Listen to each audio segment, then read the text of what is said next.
বর্তমানে আমরা যারা ফিলিস্তিন নামে চিনি যে দেশটাকে, মানুষ গবেষণা করতে করতে দেখলো ওই পুরা এলাকাটা আল্লাহ তাআলা খনিজ পদার্থ দিয়ে ভরপুর নেয়ামতে পরিপূর্ণ করে। অতএব মানুষ প্রয়োজনে সেখানে আসতে হচ্ছে, তাহলে ওই জায়গায় গিয়ে কিছু আবিষ্কার করা দরকার। এই এলাকাটাকে আমরা বর্তমানে কি বলি? ফিলিস্তিন। তখন এটার নাম ফিলিস্তিন হয় না। খ্রিস্টপূর্ব 3200 সনের কথা। আরব উপদ্বীপ থেকে সর্বপ্রথম কেনানি নামে একটা সম্প্রদায়, বর্তমানে যাকে আমরা ফিলিস্তিন বলে জানি, সেখানে গেল। নাম কি? কেনানি। তাহলে আমরা পেয়ে গেলাম ফিলিস্তিনে প্রথম বসবাসকারী যাদের নাম পাওয়া যায় তাদের নাম কি? তাহলে ইহুদিদের দাবি শুনি হলো না? ইহুদিরা কি পায়? তাদের আদি নিবাস। ইতিহাস বলে তারা কেন? এই তো মাশাআল্লাহ। এমনকি ইহুদিদের যে কিতাব তাওরাত, ওই কিতাবেও লেখা আছে এটা তাদের আদি নিবাস না, এটা কেনানীদের আদি নিবাস। তাহলে তাদের কিতাবের মধ্যেও প্রমাণ তাদের বিপক্ষে, কিন্তু তারা গায়ের জোরে বলে এটা আমার। এই জায়গায় যারা আপনারা আছেন বলেন তো ইতিহাস কি বলে? যারা আমরা ফিলিস্তিন বলে জানি, সেখানে খ্রিস্টপূর্ব 3200 সনে আরব উপদ্বীপ থেকে একটা জাতি গিয়ে ফিলিস্তিনে বসবাস করে, তাদেরকে কি বলা হয়? তাদেরই আরেকটা গোত্র নাম হলো ফিনিশিয়ান। কি নাম? তারাও সেখানে বসবাস করে। আরেকটা জাতি বসবাস করে, তাদের নাম আমোরীয়। কি নাম? তাহলে পেয়ে গেলাম কেনানি, আরেকটা পাইলাম ফিনিশিয়ান, আরেকটা আমোরীয়। ইহুদি তো পাইলাম। আমোরীয়দের একটা গোত্রের নাম হেক্সুস। হেক্সুস। এই হেক্সুস সম্প্রদায় সর্বপ্রথম আল-কুদস শহরের গোলাপত্তন করে সর্বপ্রথম ওই শহরের নাম রাখছে ওরসালিম। কি নাম রাখছে? তাহলে আমরা যারা ফিলিস্তিন বইলা জানি, এটার একটা নাম পাওয়া গেল। কি নাম? ওরসালিম। এর কয়েকশো বছর পর ভূমধ্য সাগরীয় একটা দ্বীপ আছে, দ্বীপের নাম ক্রিট দ্বীপ। ক্রিট বানান হলো ক্রিকেটের কয়েকারটা বাদ দিয়ে দিবেন। ক্রিকেট কয়েকার বাদ দেন, কি থাকে? ক্রিট। ক্রিকেট কয়েকার বাদ দেন, কি থাকে? এই ক্রিট দ্বীপ একটা দ্বীপের নাম। এই ভূমধ্য সাগরীয় ক্রিট দ্বীপ থেকে একটা জাতি, তাদের নাম ব্লেসড, তারা ওরসালিম নামক এলাকায় যায়। যে এলাকাটার নাম ওরসালিম রাখছে হেক্সুসরা। এই ব্লেসড জাতি এর কয়েকশো বছর পর ওরসালিম নামক এলাকায় যাওয়ার পর ওই এলাকার নাম রাখলো পালিস্তিন। কি নাম রাখলো? পালিস্তিন। পালিস্তিন। এই পালিস্তিন নামটা পরবর্তীতে রূপান্তরিত হয়ে সুন্দর একটা নাম ধারণ করলো ফিলিস্তিন। কি নাম হলো? তাহলে প্রথম বসবাসকারী কেনানি। আরেকটা জাতি বসবাস করতো ফিনিশিয়ান, আরেকটা আমোরীয়। আমোরীয়দের একটা গোত্রের নাম হেক্সুস, তারা এইটার নাম রাখলো ওরসালিম। এর কয়েকশো বছর পর পেলেস্ট নামে একটা জাতি সেখানে গিয়ে এটার নাম রাখলো পালিস্তিন। ওই পালিস্তিনটা রূপান্তরিত হয়ে পরবর্তীতে এটার নাম হয় ফিলিস্তিন। এই হলো আপনার ফিলিস্তিনের ইতিহাস। এতগুলা কথা যে বললাম, একটাও ইহুদি নাম বলছে আমি? তাহলে ইহুদিদের দাবি এটা তাদের আদি নিবাস, অথচ ইতিহাসে এখনো তাদের নামটা পেলাম না। তাহলে আরেকটু সামনে যাই, দেখি পাই না। খ্রিস্টপূর্ব 1900 সনের কথা। খ্রিস্টপূর্ব 1900 সনে ইরাক থেকে সফর করে মুসলিম জাতির পিতা ইব্রাহিম আলাইহিস সালাতু ওয়াস সালাম ফিলিস্তিন আগমন করে। কোন নবী? ইব্রাহিম। ইব্রাহিম নবী এই এলাকায় আগমন করার পর ফিলিস্তিন যাদের দখলে, তারা হলো মূর্তি পূজারী। তবে তারা সব ধর্মের স্বাধীনতায় বিশ্বাস। তারা নিজেরা মূর্তি পূজা করত, কিন্তু কেউ যদি চায় আল্লাহর ইবাদত করবে, করতে পারবে। কেউ যদি চায় আল্লাহ একত্ববাদের দাওয়াত দিবে, দিতে পারবে, তারা বাধা দিবে না। মানে তারা ছিল মূর্তি পূজারী, কিন্তু কেউ যদি অন্য ধর্মের দাওয়াত দেয় তারা বাধা দেয় না। সেই হিসাবে ইব্রাহিম নবী ফিলিস্তিন আসার পর আল্লাহ তাওহীদের দাওয়াত দেওয়া শুরু করলেন, এতে মূর্তি পূজারীরা বাধা দেয় না যে তোমার ধর্ম তুমি পালন করো। তারা ধর্মীয় স্বাধীনতা বিশ্বাস করে। ইব্রাহিম নবীর একজন সন্তান দিলেন আল্লাহ, তার নাম ইসমাঈল আলাইহিস সালাম। এখানে যদি পারেন ইতিহাস নোট করার মতো, ইসমাঈল নবীর বংশে একজন নবী, আমাদের নবী, শ্রেষ্ঠ নবী, আখিরি নবী মুহাম্মদুর রাসূলুল্লাহ সাল্লাল্লাহু আলাইহি ওয়াসাল্লাম। বলেন তো ইসমাঈল নবীর বংশে কয়জন নবী? আমাদের নবী মুহাম্মদুর রাসূলুল্লাহ সাল্লাল্লাহু আলাইহি ওয়াসাল্লাম। এবার আপনাদেরকে প্রশ্ন করি, আমাদের নবী কোন নবীর বংশে? ইসমাঈল নবীর জন্ম কোথায়? তাহলে আমাদের নবীর শেকড়ের সম্পর্ক ফিলিস্তিনের সাথে। কথা কি বুঝে আসছে? ইব্রাহিম নবীর সন্তান ইসমাঈল, ইসমাঈল নবীর বংশে একজন নবী। ওই যে লম্বা ঘটনার মাধ্যমে হাজেরা আর ইসমাঈল তাদের দুইজনকে ইব্রাহিম নবী দিয়ে গেলেন মক্কায়, জনমানবহীন এলাকায়। সেইভাবে আমাদের নবীর বংশ চলে আসলো মক্কায়। ইসমাঈল নবীর বংশে একজন নবী, তিনি হলেন মুহাম্মদুর রাসূলুল্লাহ সাল্লাল্লাহু আলাইহি ওয়াসাল্লাম। তাহলে আমাদের নবী যেই নবীর বংশে, তার নাম ইসমাঈল নবী, আর ইসমাঈল নবীর জন্ম ফিলিস্তিনে। অতএব আমাদের নবীর শেকড়ের সম্পর্ক, গোড়ার সম্পর্ক ফিলিস্তিন। ইহুদিদের নাম কি এখনো বলছি? ইব্রাহিম নবীর আরেকজন সন্তান হয়েছে ইসমাঈল নবীর 13 বছর পর। ইসমাঈল নবীর 13 বছর পর তার আরেকজন ভাই হয়েছে, যদিও মা আরেকজন, সারা আলাইহিস সালাম। তার গর্ভে আল্লাহ তাআলা একজন সন্তান দান করলেন, তিনি হলেন ইসহাক আলাইহিস সালাম। ইসহাক নবীর একজন সন্তান হয়েছে, তার নাম ইয়াকুব আলাইহিস সালাম। ইয়াকুব নবীর আরেকটা নাম আছে ইসরাঈল। বলেন তো ইয়াকুব নবীর আরেকটা নাম কি?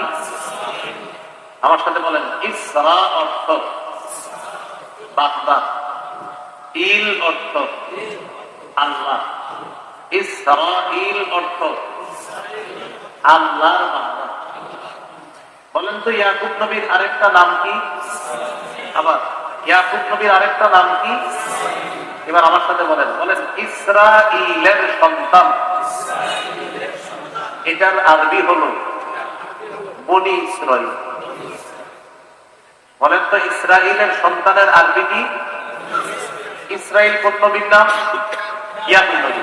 তাহলে ইয়াকুব নবীর আরেক নাম ইসরাঈল, আর ইসরাঈলের সন্তানের আরবি হলো বনি ইসরাঈল। বোঝা গেল ইয়াকুব নবীর সন্তানদের কি বলা হয়? বনি ইসরাঈল। কোন নবীর সন্তানদের কি বলা হয়?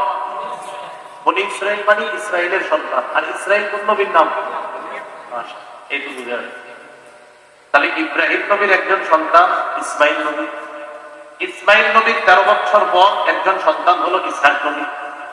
ইসহাক নবীর একজন সন্তান নাম ইয়াকুব নবী। ইয়াকুব নবীর আরেক নাম ইসরাঈল। ইসরাঈলের সন্তানের আরবি হলো বনি ইসরাঈল। মানে যদিও আরবিটা হলো বনু ইসরাঈল, ব্যাকরণগত ভাবে পরে হয়ে যায় বনি ইসরাঈল।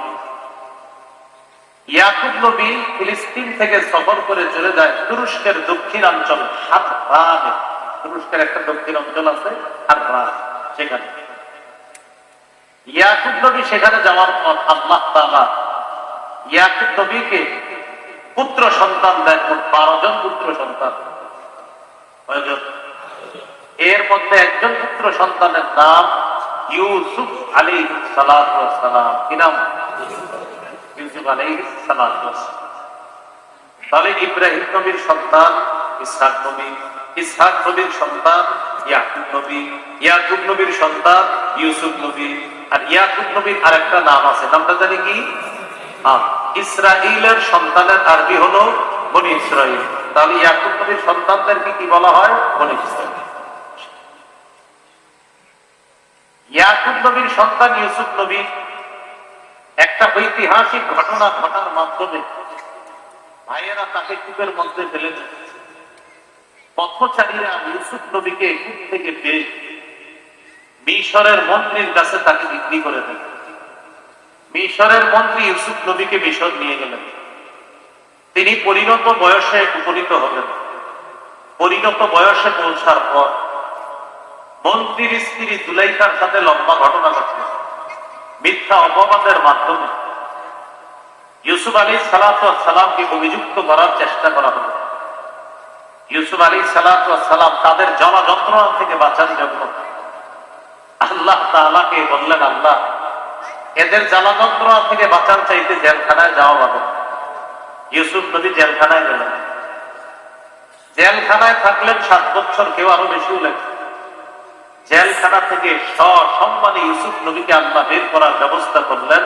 বের করলেন তো মিশরের খাদ্য মন্ত্রণালয়ের দায়িত্ব দিলেন।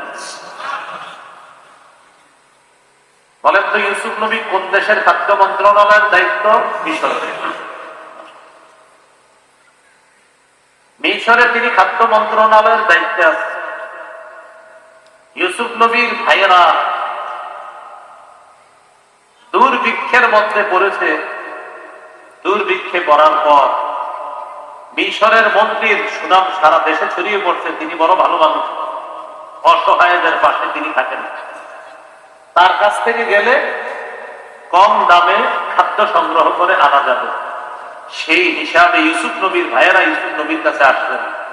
লম্বা ঘটনা ঘটল। এক পর্যায়ে পরিচয় হয়েছে যে এরা আমার ভাই আর ইউসুফ আমাদের ভাই।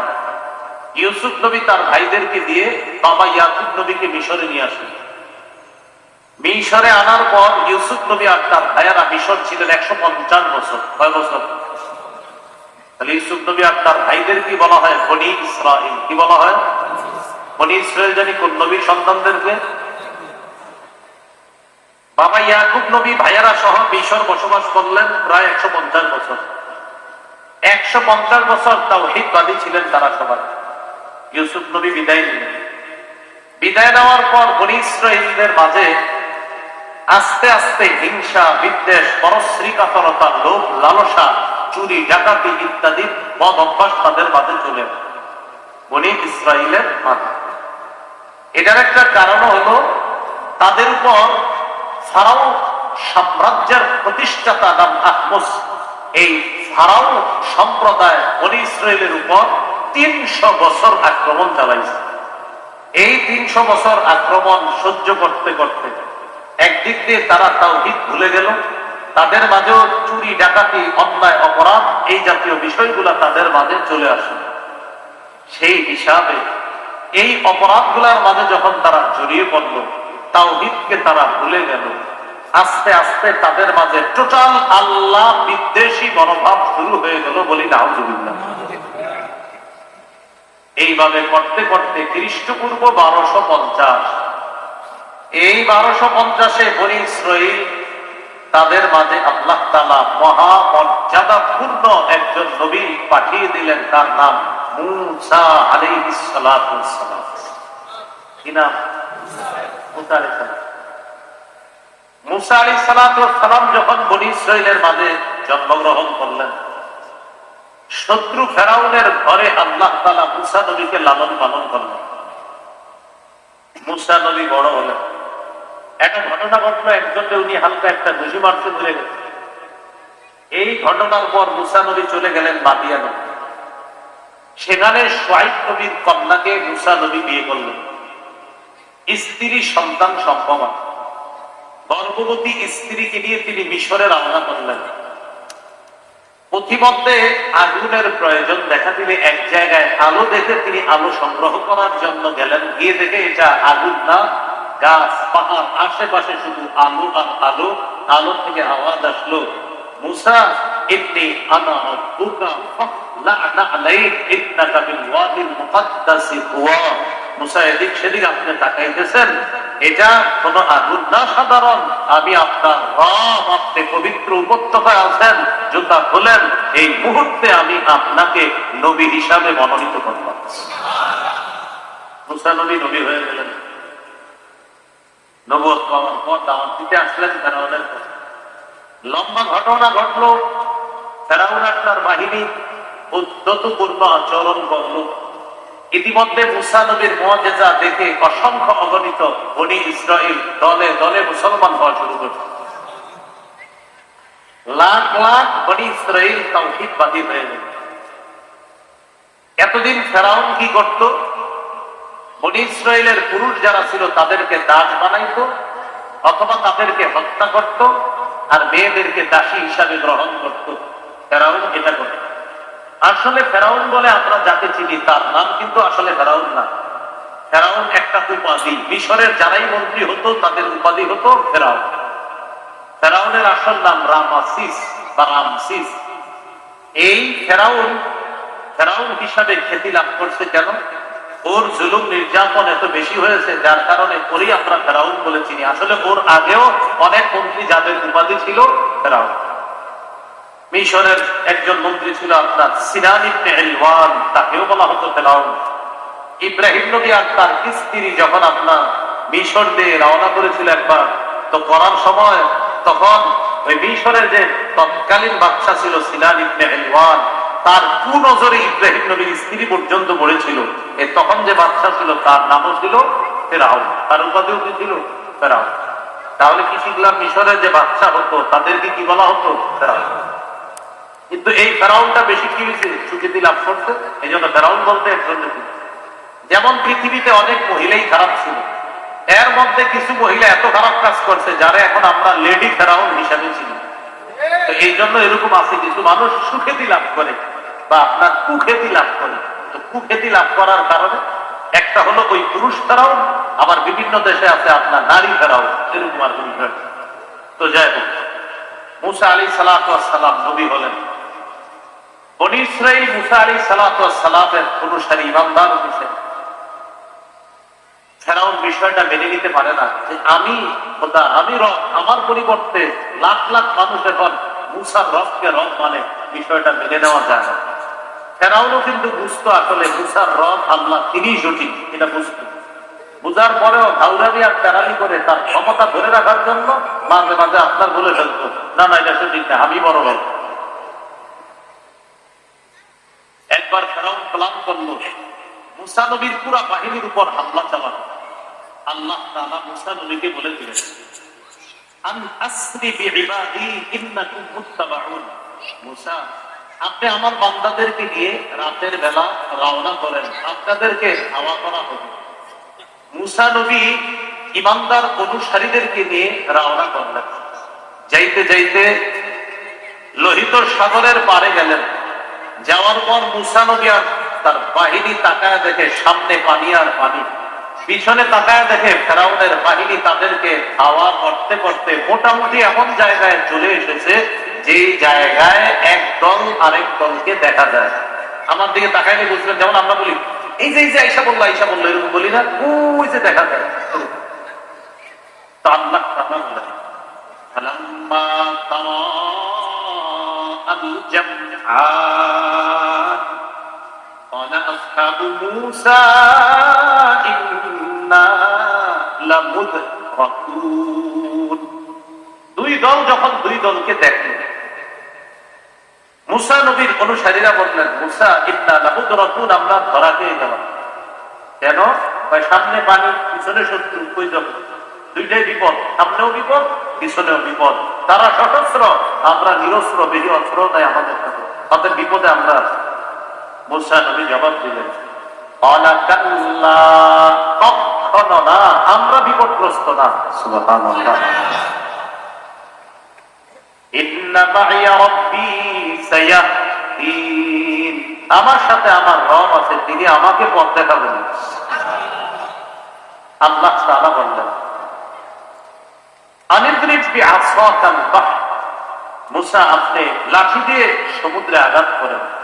মুসা নবী আঘাত করলেন, ফানফালাকা ফাকানা কুল্লু ফিরকিন কাত-তাউদিল আযীম, আঘাত করলেন, আল্লাহ তাআলা সমুদ্রের উপর দিয়ে শুকনা 12টা রাস্তা তৈরি করে দিলেন। মুসা নবী আর তার ইমানদার অনুসারীরা রওনা করলেন রাস্তা দিয়ে যাইতে যাইতে মোটামুটি পর্যায়ে তাদের সবাই রাস্তায় উঠে গেছে। ফেরাউন আর তার বাহিনী রাস্তার কাছে আছে। আসার পর ফেরাউনের উদ্যত আচরণ বন্ধ হয়ে গেছে। তাফসীরের কিতাবে এবং তারিখের কিতাবে একটা বর্ণনা আসছে, ফেরাউন আর তার বাহিনী তাকায় দেখে সামনে একজন অপরিচিত মানুষ তাদেরকে স্বাগত জানানোর জন্য দাঁড়ায় রয়েছে।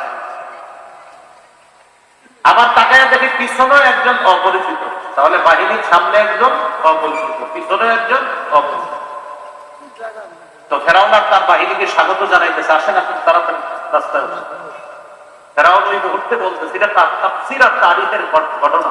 ফেরাউন বলতেছে, দেখছো এতদিন ক্ষমতা চলতো আমার জমিনের উপর, তোমাদের উপর, এখন পানির উপরে ক্ষমতা চলতেছে। মানে ফেরাউনের ভাষা হলো তো আমার কথাই হয়েছে রাস্তা, বুঝো নাই? সামনে যিনি আছেন, যে আসেন আসেন তাড়াতাড়ি আসেন, সবগুলারে রাস্তায় উঠেছে। পিছনে একজন উনি আছে, কেউ যেন বাদ না করে। হ্যাঁ, তো এই দুইজন ছিল আল্লাহর ফেরেশতা, একটাও যেন বাদ না। একটু বুঝেন, 1 নম্বর পারা 7 নম্বর পৃষ্ঠা একদম শুরুতে আছে, وَإِذْ فَرَقْنَا بِكُمُ الْبَحْرَ فَأَنْجَيْنَاكُمْ وَأَغْرَقْنَا آلَ فِرْعَوْنَ وَأَنْتُمْ تَنظُرُونَ। ওই সময়কে স্মরণ করুন, মুসা নবী আর তার বাহিনীকে আল্লাহ তাআলা শুকনা রাস্তা পানি দিয়ে পার করে, শুকনা রাস্তার উপর দিয়ে সমুদ্র পার করার ব্যবস্থা করে ওপাশে নিয়ে গিয়ে আল্লাহ তাআলা মুসা নবী আর তার অনুসারীকে থামায় দিলেন। থামান থামান নবী, আপনার অনুসারীকে থামান, থামায় একেবারে পিছনে তাকান কথা। তো মুসা নবী আর তার বাহিনী পিছনে তাকাইছে, তাকায় দেখে ফেরাউন আর তার রাস্তার উপরে আসতেছে ধরার জন্য। আল্লাহ তাআলা সমুদ্রের উপর যে রাস্তাগুলাকে হুকুম করলেন, তোমরা আবার পানি হয়ে যাও। সবগুলা রাস্তা পানি হয়ে গেছে, ফেরাউন বাহিনী ডুবে মরতেছে। আল্লাহ বলেন, ওয়াগরাকনা আলা ফিরআউন, ফেরাউন বাহিনীকে ডুবায়া মারলাম। ওয়া আনতুম তানজুরুন, আর দৃশ্যটা তোমরা চেয়ে চেয়ে দেখতেছিলা কিভাবে ডুবায়া মারছে। দৃশ্যটা তোমরা চেয়ে চেয়ে দেখতেছিলে। তাহলে ইতিহাস ভুলে যায় না। ইব্রাহিম নবীর সন্তান ইসহাক, ইসহাক নবীর সন্তান ইয়াকুব, ইয়াকুব নবীর সন্তান ইউসুফ, ইউসুফ নবী ঘটনা ঘটার মাধ্যমে আসলেন মিশরে। তাহলে বনি ইসরাইল চলে আসলো মিশরে। লম্বা সময় তাদের মাঝে আবার হিংসা, বিদ্বেষ, আল্লাহ বিরোধী সমস্ত কাজ কারবার চলে আসে। এইভাবে করতে করতে খ্রিস্টপূর্ব 1250-এ আল্লাহ একজন নবী পাঠাইলেন। এই নবীর মাধ্যমে অসংখ্য অগণিত বনি ইসরাইল আবার তাওহীদবাদী হয়, আল্লাহ বিশ্বাসী হয়। তাদেরকে নিয়ে লোহিত সাগর পাড়ি দিয়ে মুসা নবী মিশর ওপারে চলে গেলেন। তাহলে কথাটা মাথায় আনেন, মিশর থেকে সমুদ্রের ওপারে চলে গেলেন মুসা নবী আর ইমানদার বাহিনী। বুঝে আসছে তো কথাটা? তাহলে সমুদ্রের এপারে মিশর, সমুদ্রের ওপারে যে গেলেন ওই এলাকার নাম কি? সিরিয়ার এলাকাটার নাম হলো সিনাই। বলেন কি নাম? মাশাআল্লাহ, বলেন কি নাম? সিনাই। এলাকা তো বিশাল। বাংলাদেশের কত এলাকা আছে? তো সিনাই এলাকাটার নাম কি? সিনাই এলাকা থেকে ফিলিস্তিন একদম কাছে। মুসা নবী তার ইমানদার বাহিনীদেরকে বললেন, চলো না আমরা একটা কাজ করি। ঠিক আছে, ফিলিস্তিন একদম কাছে। ফিলিস্তিনে একটা পবিত্র জায়গা আছে, ওই জায়গায় আল্লাহ তাআলা পৃথিবীর সবচাইতে মর্যাদাপূর্ণ একটা ঘর, এটা আল্লাহর ঘর। ওই সবচাইতে মর্যাদাপূর্ণের মধ্য থেকে আল্লাহ যে প্রাচীনতম দ্বিতীয় ঘরটা বানিয়েছেন, সেই ঘরটা হলো বাইতুল মুকাদ্দাস। এই ঘরটা ফিলিস্তিনে আছে। পৃথিবীর সবচেয়ে প্রাচীনতম কততম ঘর আল্লাহর? এটা দ্বিতীয়। প্রথম কোনটা? হারাম মক্কা। আর দ্বিতীয় কোনটা? বাইতুল মুকাদ্দাস। সহিহ বুখারীর বর্ণনা 3366 নম্বর হাদিস, 3366, 3366। আবু যর গিফারী রাদিয়াল্লাহু তাআলা রাসূলুল্লাহ সাল্লাল্লাহু আলাইহি সাল্লামকে জিজ্ঞাসা করলেন, আইয়ু মাসজিদিন উদিআ ফিল আরদি আউয়াল, হুজুর পৃথিবীতে সর্বপ্রথম কোন মসজিদটি নির্মাণ করা হলো? রাসূলুল্লাহ সাল্লাল্লাহু আলাইহি সাল্লাম বললেন, আল মসজিদুল হারাম, মসজিদে হারাম। সাহাবী প্রশ্ন করলেন, হুজুর এরপর কোনটা? নবীজি বললেন, এরপর বাইতুল মাকদিস, এরপর হলো বাইতুল মুকাদ্দাস যে মসজিদটা। এটা সাহাবী প্রশ্ন করলেন, কাম বাইনাহুমা, হুজুর দুই মসজিদ যে আল্লাহ বানিয়েছেন, এই দুই মসজিদ আল্লাহ নির্মাণ করালেন ফেরেশতাদের মাধ্যমে, এই দুই মসজিদের মাঝে ব্যবধান ছিল কতদিন? তখন রাসূল সাল্লাল্লাহু আলাইহি সাল্লাম বললেন, দুই মসজিদের মাঝে ব্যবধান হলো 40 সানা, 40 বছরের ব্যবধান। তাহলে বলেন তো, পৃথিবীর সবচেয়ে প্রাচীনতম প্রথম মসজিদ আর দ্বিতীয় মসজিদের মাঝে ব্যবধান ছিল কয় বছর? মুসা নবী বললেন, আল্লাহর ঘরটা মূর্তি পূজারীদের দখলে, পৌত্তলিকদের দখলে, চলো না আমরা জিহাদের মাধ্যমে আল্লাহর ঘরটা উদ্ধার করে সেখানে তাওহীদের ঘোষণা করি। সুবহানাল্লাহ। মুসা নবী এই কথা বলার পর বনি ইসরাইল রাজি হয়েছে। সিনাই এলাকা থেকে মুসা নবী তাদেরকে নিয়ে প্রবেশ করলেন ফিলিস্তিনে। সুবহানাল্লাহ। এই বনি ইসরাইল ফিলিস্তিনে প্রবেশ করলেন। এই বনি ইসরাইল ফিলিস্তিনে প্রবেশ করলেন। ফিলিস্তিনে বনি ইসরাইল এখন প্রবেশ করার আগে ইতিহাসে আরো, মানে আপনার এই যে প্রবেশ করলো, এর আগে ইতিহাসে আপনার পাওয়া যাইতেছে প্রায় 2000 বছর অন্যরা বসবাস করছে। এরপরে বনি ইসরাইল প্রবেশ করবে। প্রবেশ করার পরে এখনো ডুবে নাই মূল শহরে। প্রবেশ করার পর মূল শহরের একটা দেয়াল আছে, এটা একটা দেয়াল, মূল শহরের দেয়াল।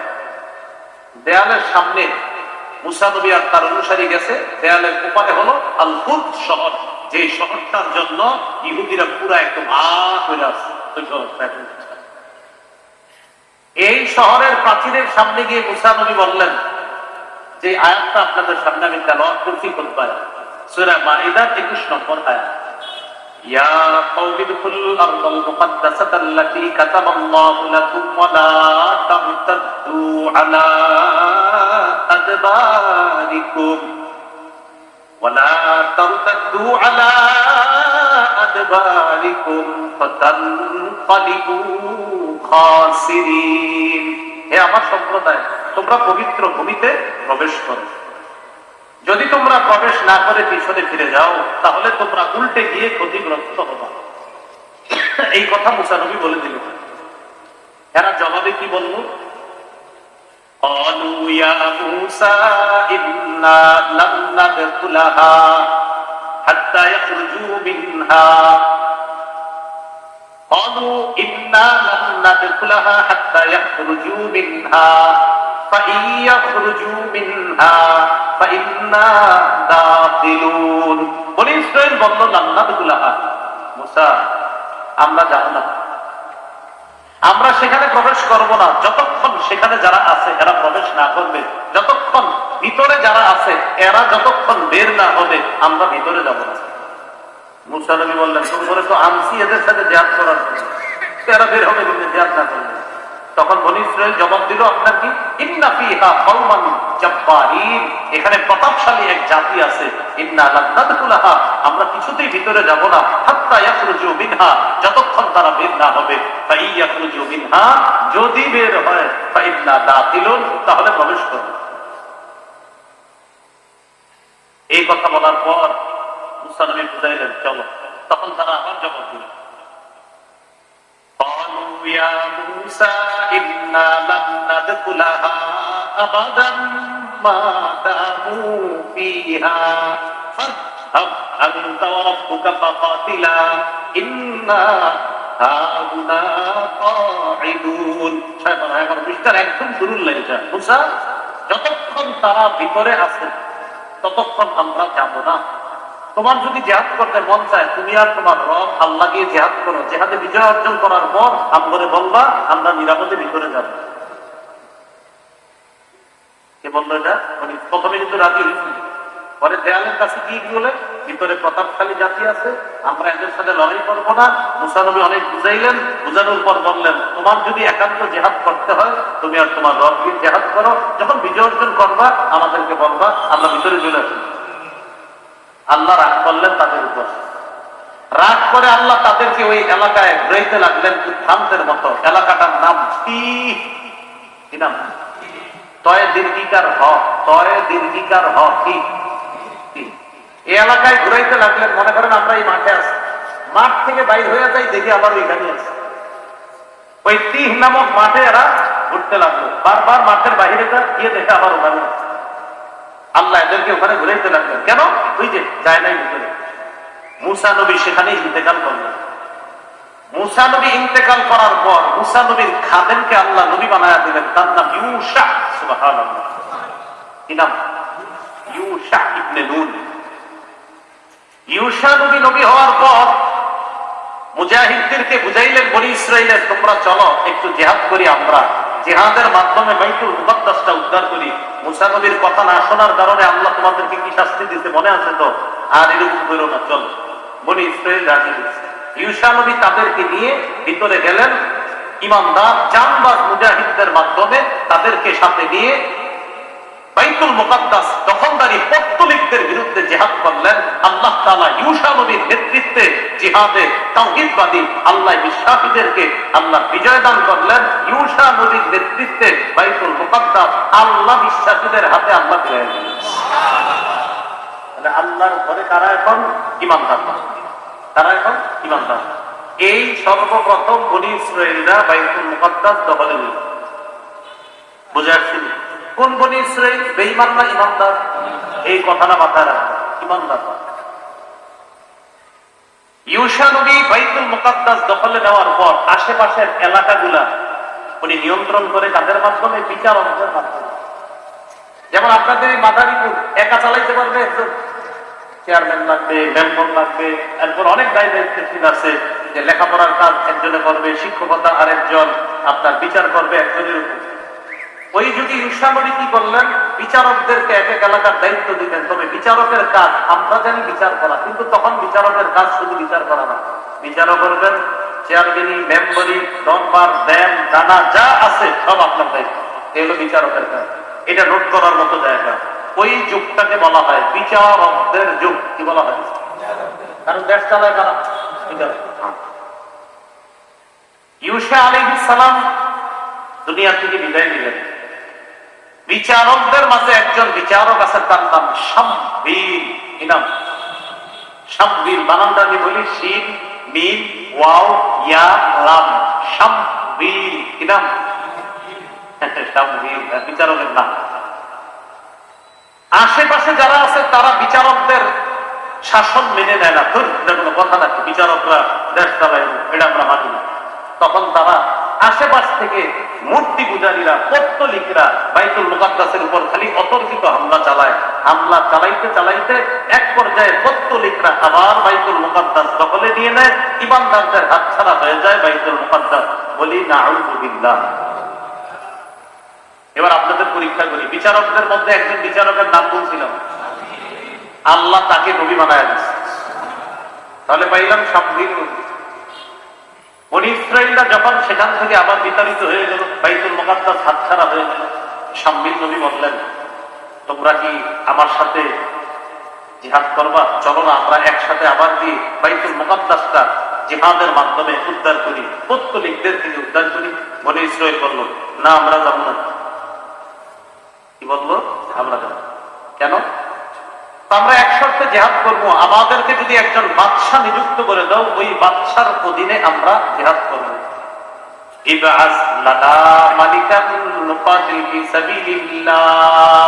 আমাদের জন্য একজন বাদশাহ নিয়োগ করে দাও, এই বাদশার অধীনে আমরা লড়াই করব। শামবীল নবী বললেন,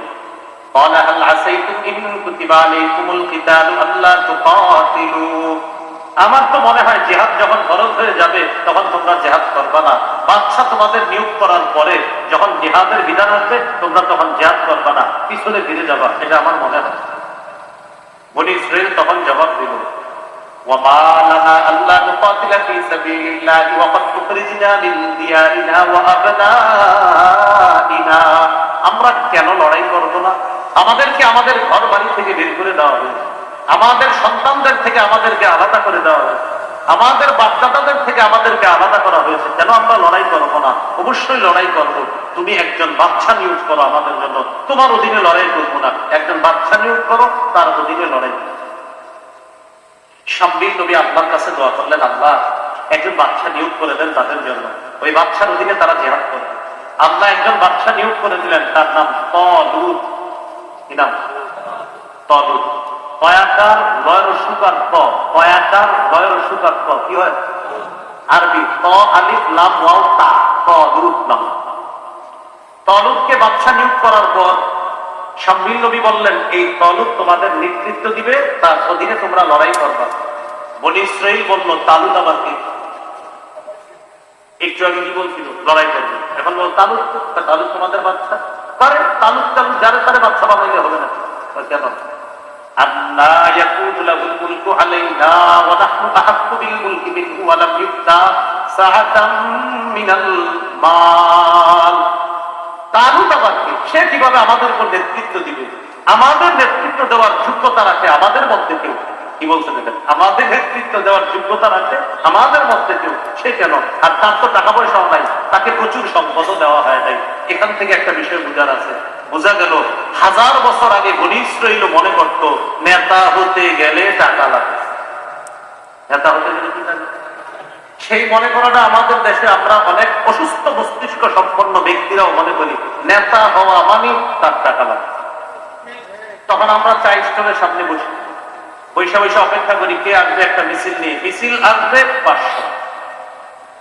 500 দেওয়ার পর ওনার সাথে ওয়াদা করি যে ইনশাল্লাহ আছি আপনার সাথে। আবারও আমি যাই না, বিবি ফোন দিলেও যায় না, কেন? আরেকজন আসবে 1000, এরেও আপনার সাথে আছে। এর সাথে বলার পর আবার আপনার ফোন দেয়, তখন আরেকজনের অপেক্ষা থাকে যে এসে দিবে 2000, এরেও আপনার সাথে সবার সাথে এটা আছে। তখন এক এক নেতা 100-200 কোটি টাকা খরচ করে, পরে আপনার মনে করেন নেতৃত্বে আসে, নেতা হয়। আপনি কি ভাবছেন উনি ফাও টাকা খরচ করছেন? ওনার এই 100 কোটি খরচ করে থাকলে উনি এখন 500 কোটি উঠানোর চেষ্টা করবে, তখন আমাকে আপনাকে রডের পরিবর্তে বাস দিবে। ওই যে অসুস্থ মস্তিষ্ক সম্পন্ন আমরা অনেক নেতা হতে ফেললে টাকা, যেটা বলি ইসরাঈল মনে করছে। শাম্মীর নবী বললেন তার টাকা নাই, তবে তার দুটা যোগ্যতা আছে। এক নাম্বার, ইন্নাল্লাহ আস্তাফাহু আলাইকুম ওয়া যাদাহু বাসতাতান ফিল ইলমি ওয়াল জিসম। আল্লাহ তাকে নির্বাচন করেছেন, এক নাম্বার যোগ্যতা আল্লাহ তাকে সিনা ভর্তি বিদ্যা দান করছে। এই বিদ্যার কারণে তার মাঝে তাকওয়া আছে, তাকওয়া থাকার কারণে তার মাঝে ইনসাফ আছে, আমানত আছে। আর যার মাঝে আমানতদারিতা আছে সে কোনোদিন জনগণকে ধোঁকা দেবে না। নেতৃত্বের একটা গুণ হলো তাকওয়া, ইনসাফ থাকা, আমানতদারিতা থাকা, ইনসাফ। ওই যে ইলমে দ্বীন থাকা, কোরআন সুন্নাহর ইলম থাকা। আর কোরআন সুন্নাহর ইলম যার মধ্যে থাকবে তাকওয়া থাকবে, তার মধ্যে ইনসাফ থাকবে। কারণ কোরআন সুন্নাহ যা আছে সে ওইভাবে দেশ চালানোর চেষ্টা করে। 2 নাম্বার, ওয়াল জিসমি, তিনি শারীরিক ভাবে অনেক শক্তিশালী। তোমরা না জিহাদ করবা, জিহাদে দরকার শক্তি, আর ওনার এই শক্তি আছে। তাদের তার 2 যোগ্যতার কারণে সেই তোমাদের নেতৃত্ব দিবে। বনি ইসরাঈল ফাইনালিস্ট, ঠিক আছে, তার দিনে নেতৃত্বের জন্য জিহাদ করবো। আমার আলোচ্য বিষয় এই জায়গাটা না, এটা নিয়ে আমার একটা আলোচনা আছে। দেখেন তালুত জালুত নিয়ে লম্বা একটা আলোচনায় আছে, যারা আমার আলোচনা করেন ওখানে পাবেন, লম্বা আলোচনা আছে। তালুত বিশাল বড় মুজাহিদ বাহিনী নিয়ে রওনা করছে। কোথায়? বাইতুল মুকাদ্দাস উদ্ধার করবে। পত্তলিকদের বিরুদ্ধে, মূর্তি পূজারীদের বিরুদ্ধে, যাদের বিরুদ্ধে লড়াই করবে তাদের প্রধান এক পালোয়ানের নাম জালুত। কি নাম? তাহলে লড়াইয়ের নেতৃত্ব যিনি দিবে তাওহীদের পক্ষে তার নাম তালুত, আর বিপক্ষে যিনি নেতৃত্ব তার নাম জালুত। তালুত জালুত, জালুত তালুত লড়াই করবে জালুতের বিরুদ্ধে। তালুত বিশাল বড় এক বাহিনী নিয়ে রওনা করলেন। যাওয়ার সময় তাদেরকে বললেন, আচ্ছা তোমরা জিহাদের ময়দানে গেলে আমার কথা মানবা তো? সবাই বললো মানব। তো একটা পরীক্ষা হয়ে যাক। কি পরীক্ষা? যাওয়ার সময় একটা নদী পড়বে, এই নদীর পানি কেউ পান করবা না। যদি পানি পান করো তারা আমার মুজাহিদ বাহিনী থেকে ছিটকে পড়বা। ঠিক আছে, সমস্যা নেই। বিশাল বড় বাহিনী নদীর পাশ দিয়ে রওনা করছে, ডক ডক করে খালি বেশি পানি পান করছে। তাহলে যারা পানি পান করছে তারা ছিটকে বলল। সামান্য স্বল্প সংখ্যক মুজাহিদ বাহিনীতে টিকে রইল, তাদের সংখ্যা 300 জনের মাত্র কিছু বেশি, কেউ কেউ লেখছে 313 জন। তাহলে বিশাল বাহিনী হয়ে গেল বুঝছুক ছোট্ট। তারা লড়াই করবে বিশাল চালুক বাহিনীর বিরুদ্ধে। ছোট্ট বাহিনী আল্লাহর উপর ভরসা করে তারা বললেন, তাদের বক্তব্যটা আল্লাহ কোরআনে আছে, কাম মিন ফিআতিন কালিলাতিন গালাবাত ফিআতান কাসীরাতান বিইذনিল্লাহ। কত ছোট বাহিনী আছে যারা আল্লাহর হুকুমে বড় বাহিনীকে হারায়া দেয়। আমরা ছোট বাহিনী তো কি হয়েছে, আল্লাহর হুকুমে ইনশাআল্লাহ আমরাই বিজয় লাভ করব। ছোট্ট বাহিনী লড়াইয়ে নেমে গেল জালুতের বিরুদ্ধে। এখানে একটা বিষয় আপনাদের নোট করার মতো, মুজাহিদ বাহিনীতে দাউদ আলাইহিস সালামের দুই ভাই ছিলেন, আর নতুন করে আরেকটা নাম এসে গেল। কোন নবী? মুজাহিদ বাহিনীতে দাউদ নবীর কয় ভাই ছিল? তখন দাউদ নবীর বয়স ছিল 16 বছর। বাবা অসুস্থ, অসুস্থ বাবার সেবা করার জন্য 16 বছরের ছোট্ট দাউদ বাসায় রয়ে গেলেন। বড় দুই ভাই জিহাদে গেলেন।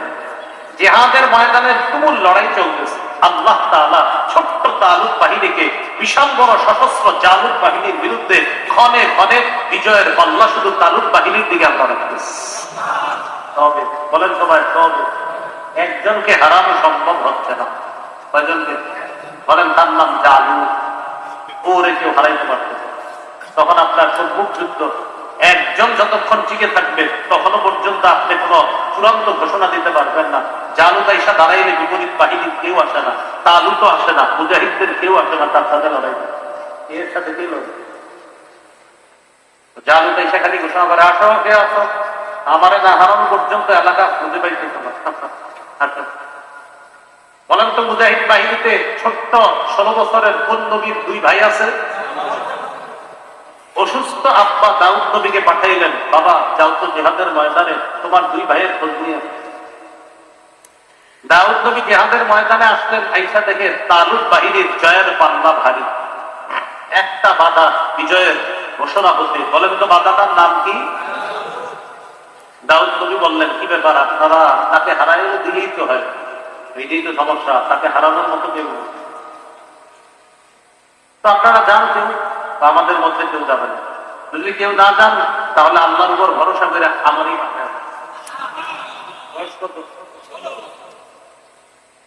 সবাই বলতেছে না, কে তুমি মানুষ পাঠানো যাবে না। তাহলে তুমি বললেন যেহেতু আপনারা কেউ যাবেন না সেহেতু আমাদের হয়তো আমি শহীদ হবো, না হয় গান্ধী হবো, আর যদি আপনারা যান তো যান, আমি সেক্ষেত্রে যাবো। যেহেতু আমি মুজাহিদ বাহিনীর সঙ্গে আসি নাই, এমনি আইসা আমি বললাম কথাটা, কারণ আপনারা সিদ্ধান্ত নিতে পারেন। দাউদ নবীর পিরাপিরিতে তালুত বাদশা রাজি হয়ে গেল, দাউদ নবীর অনুমতি দিল, আচ্ছা ঠিক আছে তুমি যাও। 16 বছরের দাউদ নবী একটা পাথর হাতে নিয়ে জালুতের সামনে যে, জালুত উদ্যত আচরণ, উপহাসের হাসি তার মুখের মধ্যে, যে এগুলা বুঝি পরামর্শ করে এতদিন পরে এটারে পাঠাইছে, ছোট্ট মানুষ পাঠাইছে।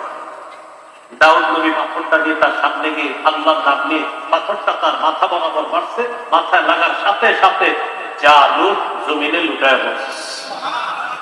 দাউদ নবী গিয়ে জালুতের দুনিয়া থেকে জালুতকে একবারে বিদায় করে দিল। আল্লাহ তাআলা বলেন, ওয়াকাতালা দাউদু জালুতা, দাউদ জালুতকে হত্যা করলেন। তাহলে পালোয়ান জালুতকে কয় বছরের দাউদ হত্যা করলেন? দাউদ নবী আস্তে আস্তে বড় হলেন, বয়স হলো। আল্লাহ তাআলা আতাহুল্লাহুল মুলকা ওয়াল হিকমা, দাউদ নবীকে ফিলিস্তিনের রাজত্ব দিলেন, একই সাথে নবুয়ত দান করলেন। পৃথিবীর প্রথম ব্যক্তি যাকে আল্লাহ একসাথে নবীও বানাইছেন আবার রাজত্ব দান করছেন। কোন নবী? দাউদ নবী তার বাহিনী নিয়ে বাইতুল মুকাদ্দাসে প্রবেশ করলেন। ফিলিস্তিনের 74% এলাকা বনি ইসরাইলের সাম্রাজ্য বিস্তৃত করলেন। কয় পার্সেন্ট এলাকা? এই হলো বনি ইসরাইলের সর্বপ্রথম ফিলিস্তিনের বড় এলাকা দখল। এখন বলেন তো, যারা দখলে নিল তারা কি বেঈমান না ঈমানওয়ালা? ইহুদিরা এইটাকেই বলে যে আমাদের আদি নিবাস। আসলে তো আদি নিবাস আপনার 2000 বছর আগে থেকে শুরু হয়েছে। কথা বুঝে আসছে? ওই দাউদ নবীর ওই দখল তাকে বলে কি আদি নিবাস। তো এখানে আরেকটা বিষয়, ফিলিস্তিনের বাইতুল মুকাদ্দাস কি কোনো বেঈমানের হাতে থাকবে না ঈমানওয়ালা? দাউদ নবী 40 বছর শাসন ক্ষমতা পরিচালনা করলেন ফিলিস্তিনের। কয় বছর? একটু মনে রেখেন। দাউদ নবী বিদায় নিলেন। দাউদ নবীর পর নবী হলেন সুলাইমান আলাইহিস সালাতু ওয়াস সালাম। সুলাইমান নবী নবীও হলেন, বাদশাহ হলেন। দাউদ নবী 40 বছর শাসন ক্ষমতা পরিচালনা করলেন। সুলাইমান নবীও 40 বছর। 40-এ কত? যদি পারেন এই জায়গাটা মনে রাখবেন, বলেন আমার সাথে। বনি ইসরাইলের এই 80 বছরই ফিলিস্তিনে ঈমানী শাসন, এছাড়া তাদের শাসন বেঈমানী শাসন, শিরকের শাসন, হিংসা বিদ্বেষের শাসন। তাদের সারা জীবনের 80 বছর হলো ঈমানী শাসন। সেই 80 বছর বলেন। দাউদ নবীর 40 বছর।